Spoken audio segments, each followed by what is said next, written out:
법회 또는 그 설법 강의할 때 이제 여러분들 앞에 있는 이게 가사라고 해요. 가사인데 앞에 있는 보이십니까? 바둑판 모양? 바둑판 모양이 여기 조라 그래요. 한 개가 1조, 2조 그래요. 이게 조가 많으면 많을수록 큰 스님이고 조가 없으면은 출가지 얼마 안 되는 스님. 우리 이게 도모자에 승가닥에 있는 스님들은 이게 조가 아예 없습니다. 만이라 그래요. 이게 3이라서 그래요. 그리고 비구가 되면은 이런 조의 수가 우리는 이제 4급, 그러니까 5급, 4급, 3급, 2급, 1급이 있어요. 그래서 급수에 따라서 이 조의 숫자가 달라져요. 그래서 제가 지금 이제 저는 이제 이거 이제 2급이에요. 2급. 엄청 많네. 아직 멀었습니다. 1급 남았습니다. 제가 3년만 있으면 1급 받아요. 그때 되면 저가 더 많아지죠. 그래서 이게 7조, 9조, 13조, 23조 이렇게 돼 있어요. 그래서 이제 만약에 이제 1급 되면 한 23조 정도 될 거예요. 그리고 이게 이제 5급, 4급, 3급, 2급, 1급에 따라서 그 스님들이 갖고 있는 사회적 위치가 좀 달라지죠. 그래서 이게 가사라고 그러고, 그 다음에 이게 정삼이라고 그래요. 정삼이 있는데, 이게 정삼이 그 옛날 조선시대 때 봤을 때 그 가사 정삼은 지금 이러진 않았습니다. 그리고 지금 이제 가사 정삼은 그 부처님한테 의식을 할 때 가사 정삼을 항상 소거하는 거예요. 평소에는 가사 정삼을 안 하고, 제가 옷을 이제 가사 정삼을 벗게 되면은 동방이 있어요. 고름을 메고 있으면 동방이요. 단추를 메고 있으면 적삼이고, 길게 있으면 두루마기고, 스님들을 갖고 있는 것은 적삼, 동방, 두루마기. 그 다음에 법회 의식으로는 장삼, 가사가 있는 거예요. 그래서 만약에 여러분들 전해 가시게 되면 스님들 이 가사 조수가 많으면요. 그 스님한테 친결하면 큰 스님입니다. 근데 이제 모르고 막 가사 몇 개 안 되는 스님한테 쫓아가서 질문하면요. 스님들 다 그거는 속일 수가 없는 겁니까? 못 속이죠. 속일 수는 있죠. 많이 할 수도 있고 작게 할 수도 있는 거. 그런 옷은 누가 어떻게 해서 입으라고 위해서. 네? 이거 보시면은, 여기 보면은 노란 글씨가 돼 있어요. 네. 능서라고. 여기 보면은 우리 승가고시 보면 저희들요. 승가고시 봐서 합격을 하면은 거기에 대한 법계를 줘요. 5급, 4급, 3급, 2급, 7개 가지고 거기에 따라서 이렇게 중간에서 나와요. 이 가사가. 그래서 그것을 속일 수가 없는데 불구하고 물론 이제 종달이 다른 스님이 조기종 가사나 장삼을 읽기도 하고 그렇죠. 스님들 왜 삭발하는 줄 알아요? 스님들 왜 삭발할까? 삭발하는 이유.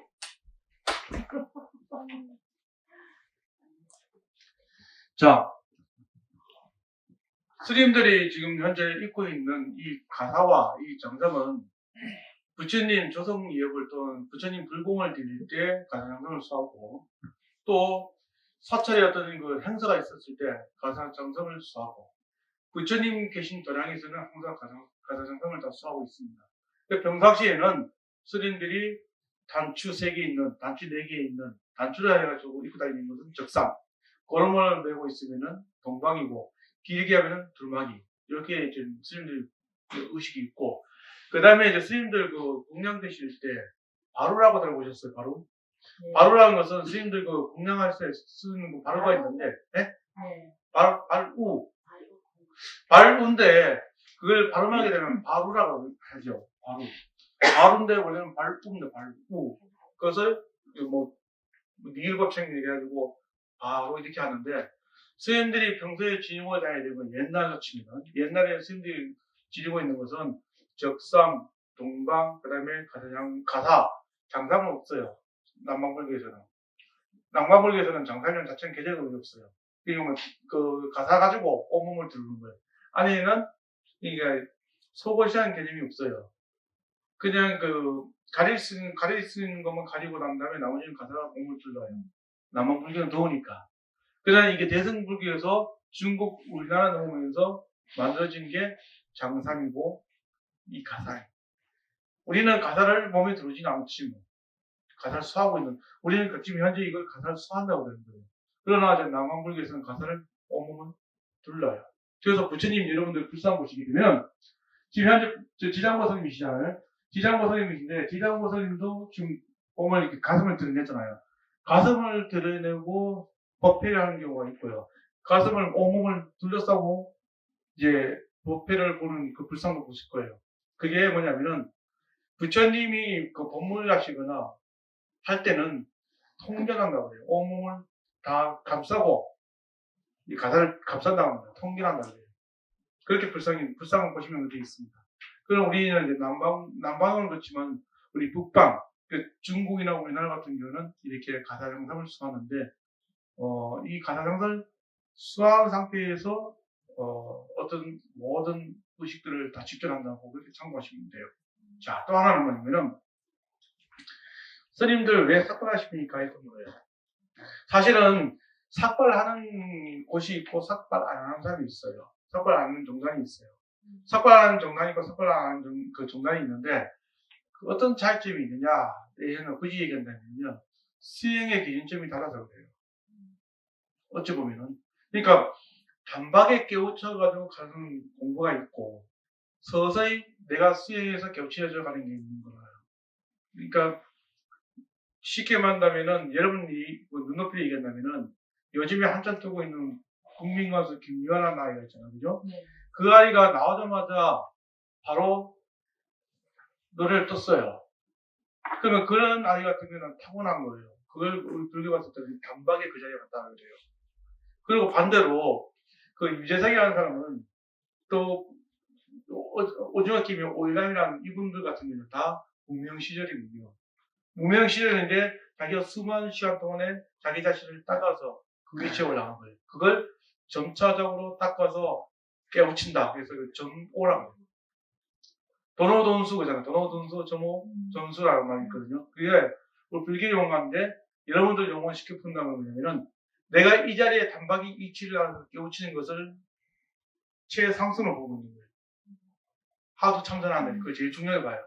그러나 그것이 남방 우리가 신수 대사와 해령 대사의 차이점이 뭐냐면 해령 대사는 단박에 깨우치는 거고 저기 신수 대사는 점차적으로 깨달아서 부처행한다고 이렇게 보고 있어요. 이게 쉽게 말하면은 우리가 밥을 할 때 아궁이에 국물 들고 밥을 하는 거하고 그 다음에 전기밥솥에 밥을 하는 거 어디가 더 맛있어요? 그럼요. 아궁이에 불 때가지고 가마솥에 밥을 하면요. 그 밥이 얼마나 진국입니까? 그게 뭐냐면 단박에 그 이치를 깨우쳐가는 게 중요한 거예요. 그래서 우리가 단박에 깨우쳐가는 게 근기가 상근기가 가능한 거지 근기가 하근기, 중근기인 사람들은 그렇게 힘들거든. 우리는 뭐예요? 부전히 닦아야 되는 거다. 이 자리에 계신 여러분이나 저는 단박에 깨우쳐 있으면 그 정도의 근기가 아니기 때문에 우리는 점차적으로 사람과 사람하고 서로 부딪혀서 상처도 받기도 하고 사람과 사람 관계 속에서 그게 탕만하는 거예요. 탕만해서 내가 삶에 대한 그 부처님의 지혜의 이치를 깨우쳐가는 거예요. 우리는 그게 우리의 삶이라고 보면 돼요. 우리 스스로가 내가 근기가 굉장히 높기 때문에 단박 깨울 수 있습니다 한다면은 그런 사람은 이 자리에 없지. 왜? 홀로 할 수 있으니까. 근데 이거 불교에서 봤을 때는 뭐가 있냐면은 내가 단박에 깨우쳤다. 만약에 제가 어제 있다가 오늘 이 자리에서 제가 학철대에서 제가 깨우쳤습니다. 그러면 뭐라고 해요? 나는 대도를 이루었다. 나는 성불하다.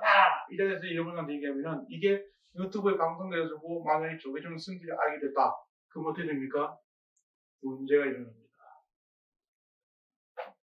무슨 문제가 일어나냐면은 깨우쳤다고 했을 때는 그 깨우친 자체를 인가받아야 돼요.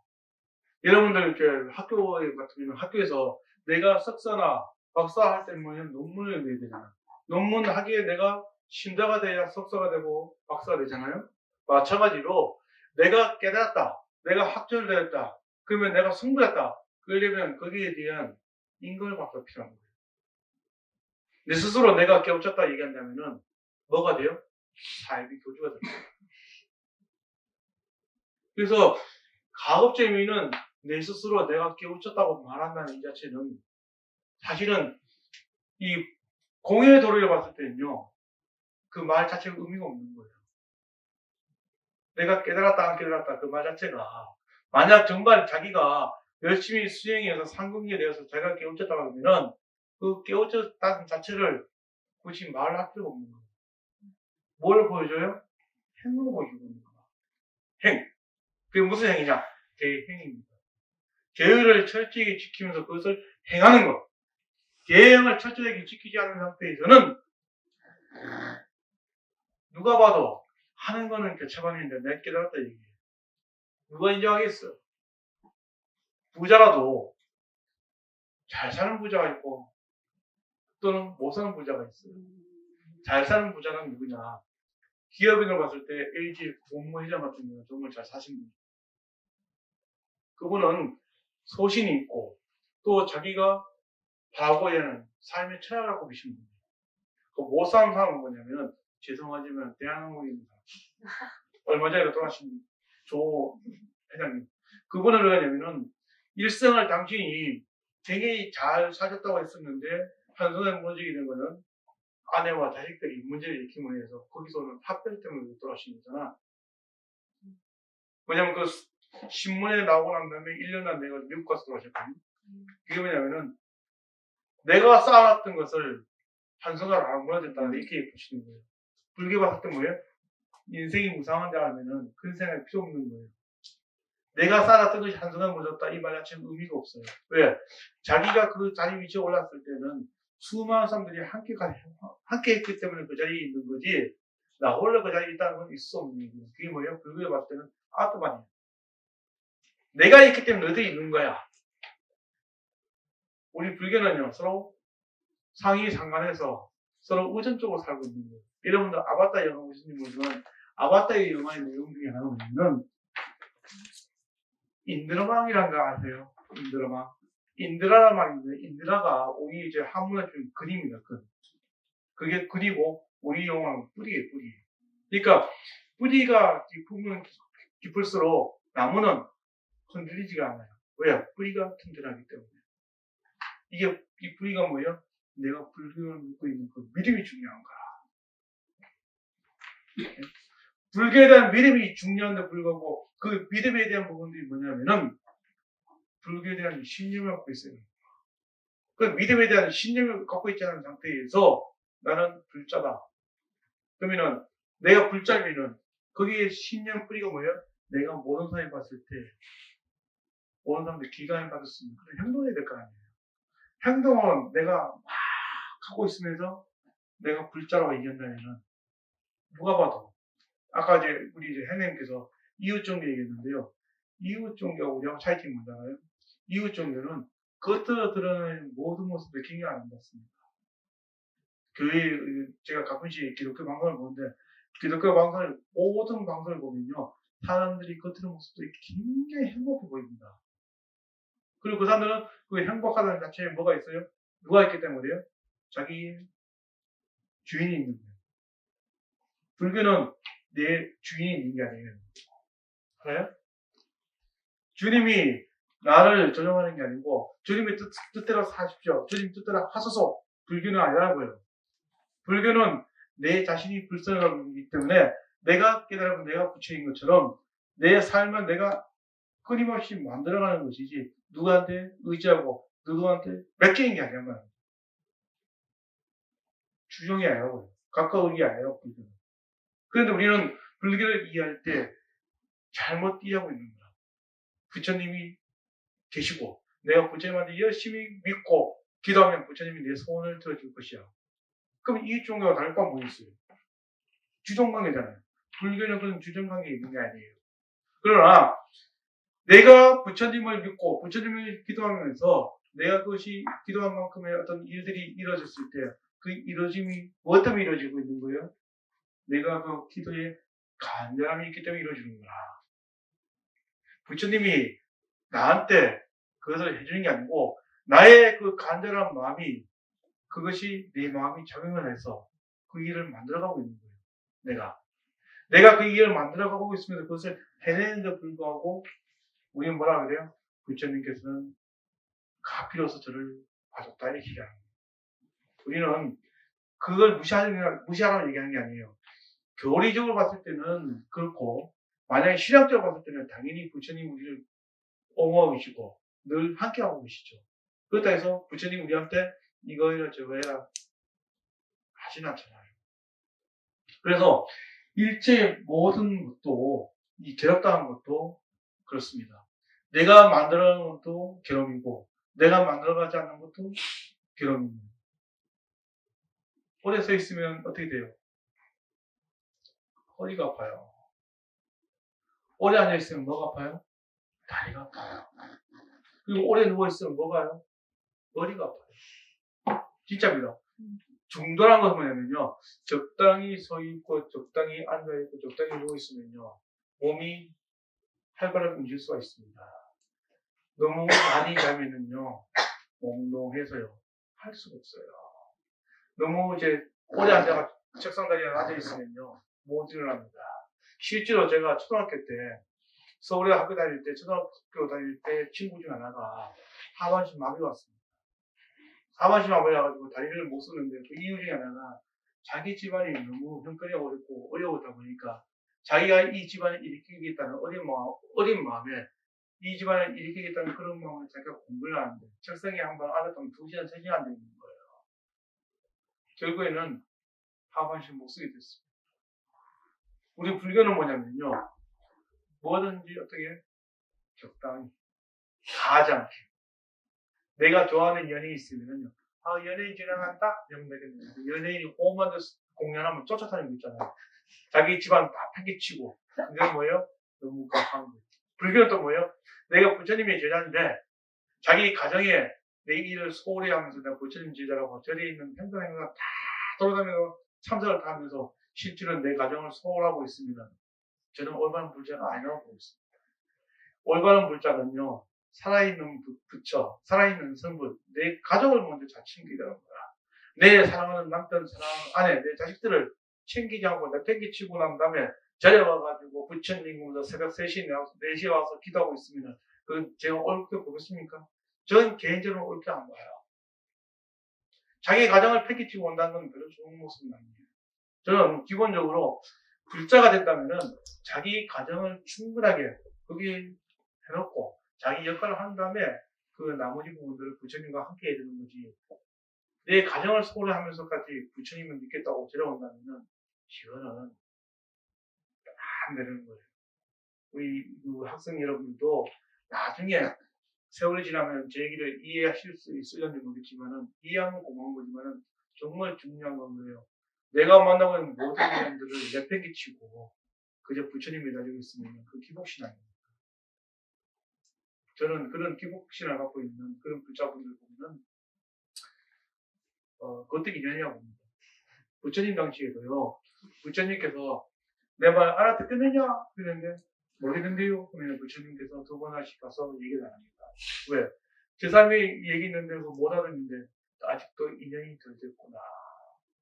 인연이 안 된 중생 내가 붙잡고 매달리면은 내가 좋은 사람이 돼요, 나쁜 사람이 돼요. 잔소리꾼이 되는 거야. 내가 여러분들한테 부처님 믿으시고 매주 강의 나와서 이렇게 얘기한다면은 부처님 믿고 매주 강의 나왔을 때 그 여러분들 들어봤을 때 이 강의 들어보니까 내가 원했던 강의가 아니라 그러면 이 강의 안 올 수가 있는 거지. 그 인연 따라가는 거지. 그 부처님도 그렇게 보시는 거예요. 부처님 당시에도 사실은 당신이 많은 제자들이 있었지만 그 제자들 중에 일부는 부처님이 하고 있는 모든 모습들을 인정하기 싫어요. 그게 사람이 이제 그 예를 들면 이런 거예요. 여러분들 그 예능 프로 중에 지금은 이제 폐지된 그 예능 프로 중에 무한도전이 있어요. 무한도전에 거기에 이제 이끌어가는 모든 주체가 누구예요? 유재석입니다. 유재석이가 모든 걸 주체하는데 거기에 있는 인적 자원들은 전부 다 부지런한 사람들입니다. 미안한 얘기지만 하라는 사람은 자기를 얘기하는데 자기는 어디 길거리에서 삐끼했던 사람이래요. 하가. 정준하라는 그 사람은 그 이희재가 누구 이제 그 매니저 역할을 하다가 온 사람입니다. 그 다음에 그 정명거이 같은 경우는 얘는 그 삼성전자 삼성에서 취직해 있다가 개그물로 데뷔해가지고 온 사람이고 그 다음에 또 한 명은 누구냐면 노홍철이 같은 경우는 여기는 그 자기가 어렸을 때부터 남들 웃기기 좋아해서 하다가 이제 동원하는 이 구성 자체 인적 자료를 봤을 때 전부 다 고지고지라는데 그 중에서 머리가 제일 똑똑한 사람이 누구냐면은 정영돈입니다. 그 정영돈이가 무한도전하면서 한 번도 그 대중하고 섞이지 못해요. 왜 섞이지 못하냐면은, 유재석이라는 사람을 계속 보니까, 사람들이 유재석 보니까, 저걸 가시로 보고 있는 거예요. 네가 신이 아닌데, 항상 네가 모범적으로 생각할 수 있느냐. 촬영을 하든, 촬영을 하지 않든, 계속 유재석을 보고 있어요. 자기가 몇 년 만에 유재석을 인정하냐면, 4년 만에 인정해요. 안 믿는 거라, 유재석을. 반대로 또 누가 또 있냐면은, 그 정준하라는 사람하고 박명수라는 사람 나이 좀 차이, 1살 차이 납니다. 1살 차이 나는데, 빠른 생일 때문에 이 정준하랑 박명수하고 친구로 맞먹으려고 해요. 그 박명수는 자기는 공채 개그맨이고, 정준하는 특채대고요. 그러니까 인정을 안 하냐고 해요. 반대로 정준하가 누구를 갖고 있냐면은 유재석을 갖고 있는 거예요. 유재석보다 자기 1살 더 많다고. 사람이 갖고 있는 것이 고만고만한데도 불구하고 그 고만고만 그 공간 속에서 유재석의 사람이 독보적으로 15년째 계속 연애를 해먹고 있잖아요. 마찬가지로 제가 부처님 당시 얘기하는 거예요. 부처님 당시에도 부처님께서 늘 모든 사람들의 대제대비하면 자비로운 마음을 중생을 살펴봐라 이렇게 얘기하고 있어요. 그러면 옆에서 호기심이에요. 정말 부처님이 저걸 자비로운 마음으로 할까? 옆에서 계속 끊임없이 부처님 건드려요. 부처님의 제자들이. 그런데도 불구하고 부처님께서는 모든 것을 인연에 따라, 근기에 따라 당신이 다 방편의 시설을 해요. 대기 설법도 하기도 하고, 방편의 설법도 하시는 거야. 내가 이 중생한테 얘기했는데 이 중생이 못 알아들어. 못 알아들으면 어쩔 수 없잖아요. 굳이 붙잡고 얘야 그게 아니다, 이건 아니다 이렇게 하는 것이 아니라 얘야 이런 부분이 있으면 이것을 이렇게 했으면 좋겠다고 청유 또는 권유를 해요. 하면은 부처님 인연이 되는 거고 안 되면 어쩔 수 없는 거잖아요. 현생에 부처님 인연이 안 됐다 해서 다음에 저는 부처님 인연이 안 되느냐? 안 그래요. 부처님께서는 해안을 갖고 계시잖아요. 승명통, 누진통을 갖고 계세요. 그래서 이 참이 현생에 부처님 제자가 있으면 나중에 미래생에는 큰 부처님이 제자가 될 거라고 생각하니까 당신이 뭐예요? 불교는 뭐예요? 기다려주는 불교예요. 제3이 사람이 됐다 안 됐다 현생에 우리는 바꾸는 게 아니라 과거 현재 미래 모든 인연을 보고 그 인연을 봐서 이 사람이 당장에 부처님 인연이 될 것이다 아닐 것이다 봤을 때 이에서 부처님 인연이 현상이 안 돼. 그러면 어떻게 해요? 킵을 하는 거예요. 마일리지 정리를 하는 거야. 이 사람은 현생에 부처님 인연이 아닌가 봐. 근데 다음 생에 이 사람은 이 킵을 하면 마일리지를 쓸 수 있는 사람인 거야. 그러면 어떻게 부처님께서는 재촉하거나 그러지 않고 기다려주는 거죠. 불교는요, 그거예요. 당장 눈앞에 있는 것을 내가 어떤 성과를 막 드러내길 원한다면요, 여러분들 그러지 마세요. 우리는 인간에 대한, 인연에 대한 것을 아시려면요, 현생에 내가 만들어진 것을, 당장의 것을 꺼내서 확인하려고 하면 안 돼요. 사랑하는 사람한테 내가 반지를 줬어. 그게 아니라, 그런 얘기 있더라고요. 여자분들은 남편한테, 자기 사랑하는 사람한테 뭐냐면, 꽃다발하고 편지 쓴다고 하더라고요. 그러면 남자는 뭐 줘야 돼요? 가방을 줘야 된다고. 루비통, 이런 거. 이게 뭐냐면은, 여자가 남자한테 얘기할 때 뭐예요? 이성적인 것을 얘기해요. 나는 이성적으로 내가 가진 거 없기 때문이야. 난 너희 사랑하는 징표로 꽃다발하고 편집글이야. 근데 남자한테 하는 건 뭐예요? 나는 너한테 그러니까 이성의 감성적인 나한테 메시지 전달했으니까 너는 나한테 뭘 해야 돼? 보답을 해야 돼. 그 보답이 뭐예요? 꽃다발과 편지가 아니고 뭐예요? 여기 또 가방이야. 그게 뭐냐면은 내가 갖고 있는 것은 도덕적 윤리적으로 기준점을 갖고 있고 상대편이 나한테 도덕적 윤리보다는 물질적으로 대가에 대한 보상이 있는 이게 중생심이에요. 우리가 살고 있는 이 중생의 세계가 욕심의 세계, 욕계의 세계거든요. 욕심의 세계이기 때문에 그게 당연한 거예요. 그게 나쁜 건 아니야. 남자들은 그걸 알아야 돼요. 만약에 사랑하는 사람이 오늘 갑자기 나한테 보답하고 편지주고 있다. 알아차려야 돼요. 아, 필요한 게 뭐구나. 근데 그게 아니고 어쩌라고 이래 보면 뭐예요?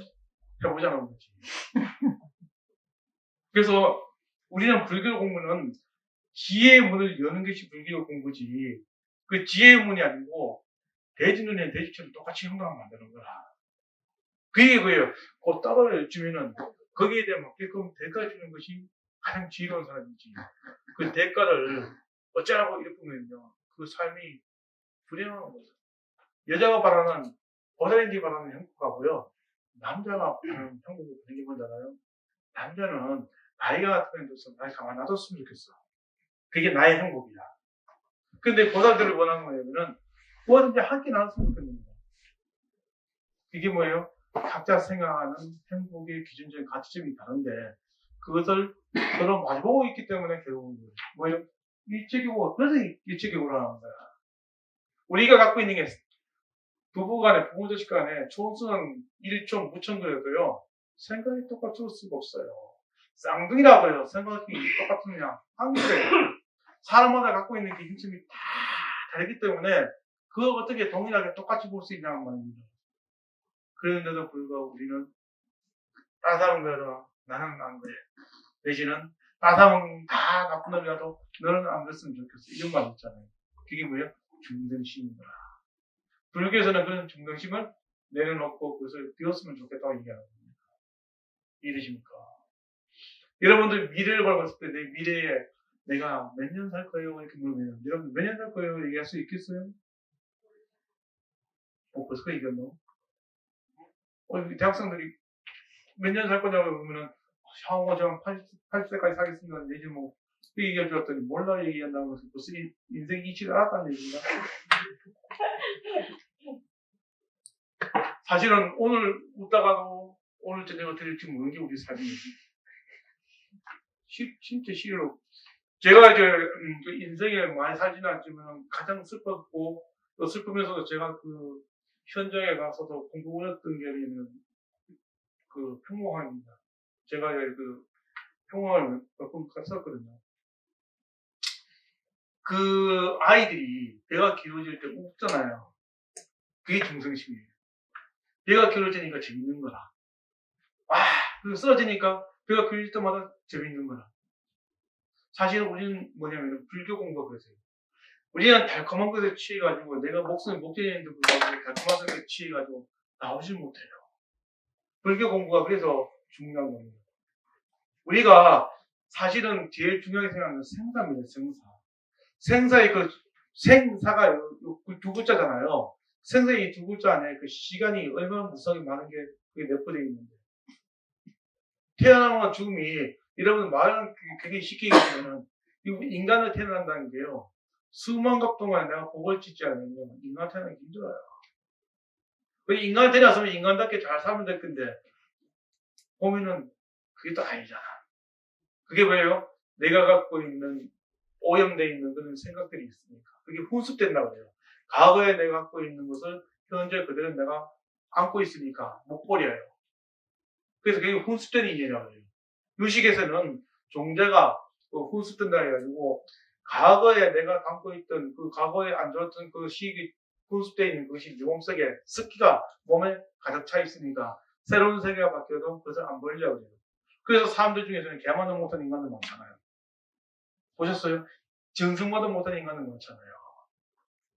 왜냐면 말 못하는 강아지는 자기를 키워준 주인이 쓰러지니까 추운 겨울날 그 쓰러진 길거리에 쓰러져 있으니까 안고 있잖아요. 또 심지어는 유튜브 보시면요. 자기 주인이 길거리 같이 걸어가다가 쓰러지니까요. 그 개가요. 그 주인의 그 목줄 끊고요. 지나가는 차를 세워요. 유튜브에 나왔어요. 얼마 전에. 말 못하는 짐승도 그렇게 하는데 우리는 어때요? 자기 부모님을 자기 프랑스 여행 같이 가게 해요. 그리고 놔두고 가버려요. 현대폰 고대장을 하는 거야. 그게 뭐예요? 개만도 못하는 거지. 우리가 불교를 이해할 때 어떤 것을 이해되냐면요. 인연에 대한 부분들을 여실하게 안되면요. 함부로 취하고 함부로 버릴 수 있는 게 아닙니다. 내가 함부로 취할 수 있는 게 아니고 함부로 버릴 수 없다는 그 얘기 무슨 얘기냐면 제가 지난 시간에 얘기는 뭐지만 그 오징어 게임 그 오일남 씨가 놀면 뭐하니 나와가지고 인터뷰를 하는데 인터뷰하는 그 내용이 가장 제가 기억에 남는 것 중에 하나가 어렸을 때 자기는 산에 올라가면 꽃이 너무 이뻐서 꽃을 꺾었습니다 하더라고요. 그리고 세월의 지나 지금 나이가 70을 넘었다고 하더라고요. 지금 이 나이에 산에 올라가니까 그 꽃을 꺾는 게 아니고 그 꽃을 그냥 뽑으면 됩니다. 그리고 내년을 다시 기약하려고 내년 가서 다시 그 꽃을 봅니다. 그래요. 불교를 봤을 때 뭐냐면은 우리가 모든 인연은 취하고 버릴 수 있는 것이 아니고 있는 것들을 놔두는 거예요. 사람의 마음도 마찬가지입니다. 사람의 마음도 내가 함부로 취했다가 함부로 버리는 게 아닙니다. 그래서 우리는 그 쉽게 취했다가 쉽게 버리는 건 뭐예요? 그래서는 안 된다. 그 인연을 지으면 안 되는데 불구하고 그런 인연을 만들라고 그렇게 지어나니까 뭐가 생기는 거예요? 괴로움이 생기는 거예요. 괴로움이 생기는 거예요. 그래서 오늘 여러분들이 기억해야 될 것은 자 한번 따라해보세요. 재행무상 재무상 제법무와 제법무와 일체계고 일체계고 저걸 법술하게 했을 때 뭐라고? 삼법인. 불교는요 숫자로 얘기하는 게 되게 많아요. 그걸 삼법이라고 해요. 그러니까 여러분들 보면은 세 가지를 삼법이라고 해서 삼법은 뭐예요? 불법성, 삼법, 그리고 사성질은 뭐예요? 거짓말. 네 가지. 숫자로 얘기하는 게 굉장히 많습니다. 그래서 그런 부분들을 앞으로 저하고 같이 1월 7일까지 계속 공부하면서 부처님의 어떤 법수, 교학적인 부분들을 늘 같이 공유했으면 좋겠고, 이렇게 날씨가 가면서 춥잖아요. 우리 기준은 춥지만은 저쪽 그마을 굉장히 따뜻한 나라입니다. 우리는 적어도 행복한 이 공항 속에서 열심히 수행 정진하고 있으니까 여러분들 다음 주에도 행복한 모습을 봤으면 좋겠고, 우리 학생들 시험 잘 봐요.